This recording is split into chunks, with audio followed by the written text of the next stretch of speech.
right, so we're going to learn how to make a Google Slides presentation.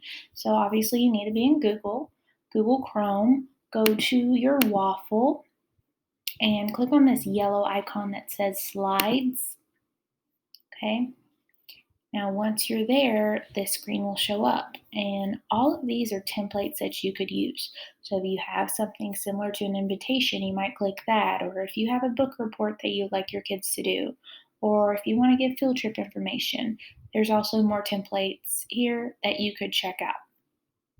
You will also see all your recent presentations will show up here as well as any copies that you have made. So if you made a copy of someone else's presentation, it will show up in your recent presentations as well, okay?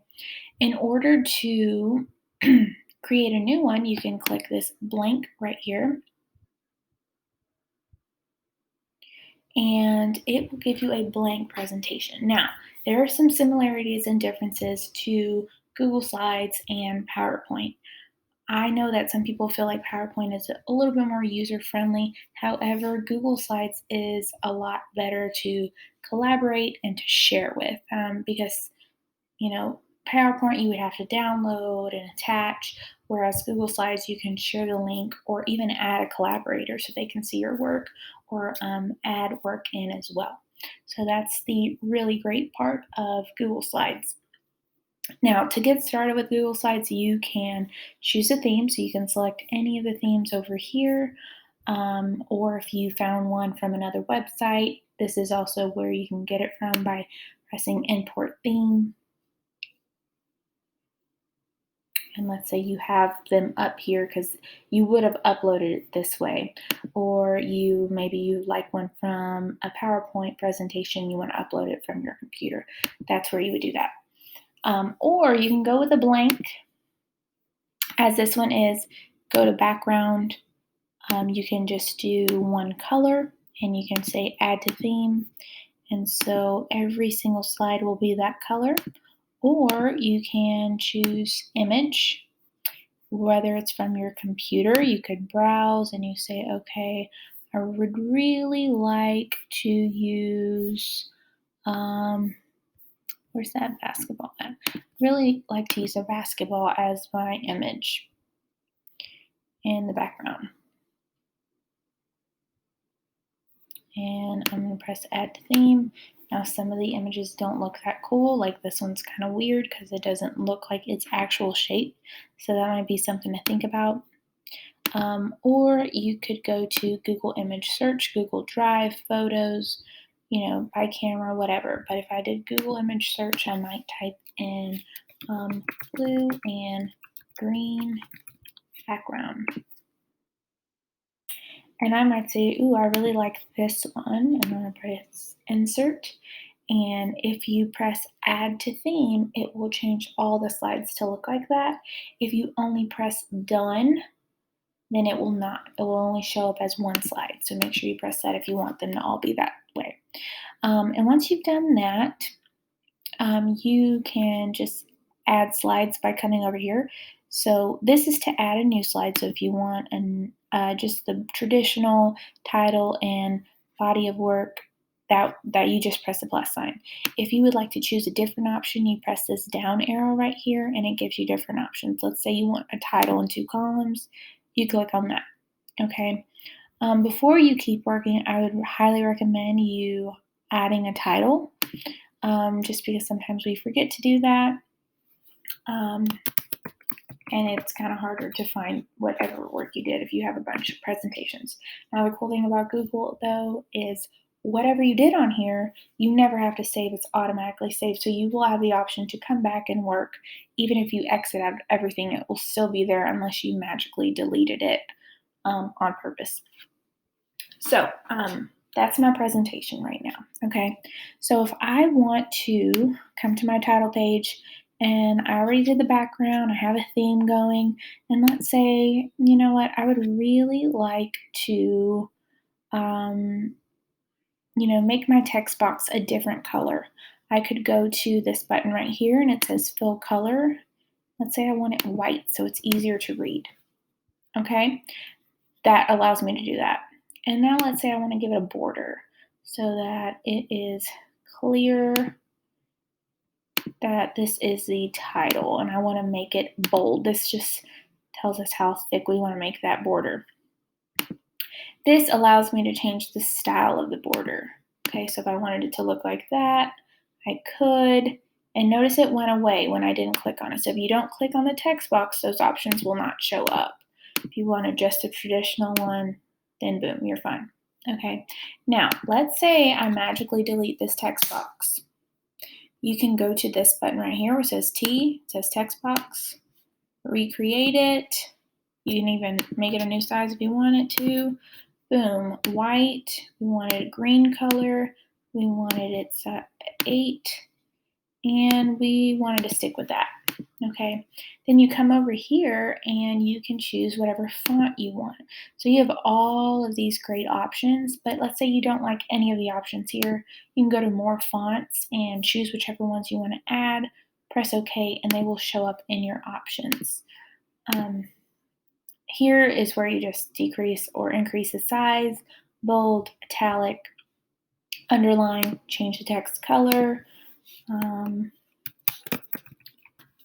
Okay, if you wanted to highlight your text, boom. Okay, if you wanted to get rid of that, you have to highlight it again, transparent. It's no longer there.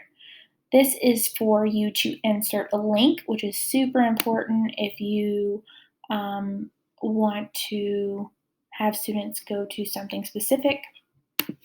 You can put go visit this site, and then you can go to whatever site you want them to. So let's say I wanted them to check out this Google Doc.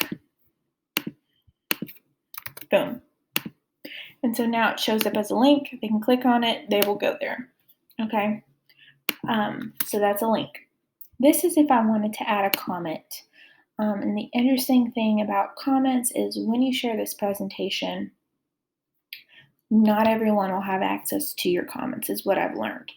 The only people that have access to the comments are you and whoever you have shared this with. So if you have shared this with your whole class and you put, their names in, then it will show up. Or if you have a Google Drive with all of your kids' names, then it will show up. But if you put it in Google Classroom and it's just your name and you attach it as an assignment, it will not show up. So that's something to think about with comments. But these are really good if you want to give feedback to students on a slide presentation that they made. You could just type in their name and press comment and it would show up. You can also go right here, and this allows you to change if you want your text centered, if you want different spacing, if you would like bullet points, numbers, you want to change the indentation, format options, or if you would like to add some animation. Okay. And if we go over here, file is where you can share. So if I click share, I can choose to add whoever I want and pick that person, and then it would share it with them. I can also go right here where it says get link. If you choose to just leave it like this and it says change link to Jefferson County Public Schools, you press copy link, and that would just allow them to view the presentation. However, if you would like to make this public to anyone outside of Jefferson County, whatever, then you press anyone with this link can view, and you can press done. And so that anyone with the link will be able to view it. If you would like restricted access, so maybe only one person can see it, then you can choose that option as well. You would just copy the link and you can send it to them, or once again, you can just add their name on the top and they'll have access as well. If you would like to make a copy of this presentation before sharing it with people, you can do that. If you would like to import slides from somewhere else, if you would like to make a new presentation, doc, spreadsheet form, or drawing, those are all options from here as well. If you would like to download it as an image, you can. You can also download it as a PDF, or download it as a Microsoft PowerPoint. So whatever works best for you. So if you did all your work here and you're like, I want to make some changes in PowerPoint, you can do that. You can email this as an attachment. You can make it available offline so you can keep working. You can look at version history. So if you really didn't like some changes that you made, you might want to go back and say, okay, I want to use my version from yesterday.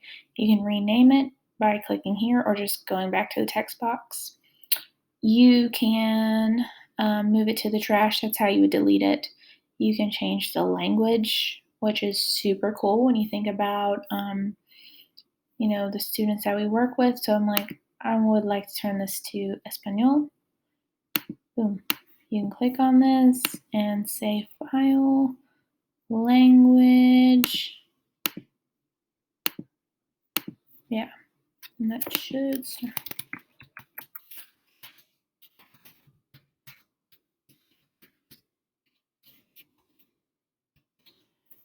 And it should work, but I haven't used that feature too much, so I really don't know. You can also go to page setup, print settings, or print your presentation. Edit allows you to undo, redo, or you can just go to these buttons right here. You can paste without formatting, duplicate, select all. View is where you can go to present, or you can go over here as well and press present, or you can click this down arrow. If you press present or view, it allows you to see any notes you might have made about it. It also allows you to see some audience tools, which is pretty nice, and it also shows you how long you were talking.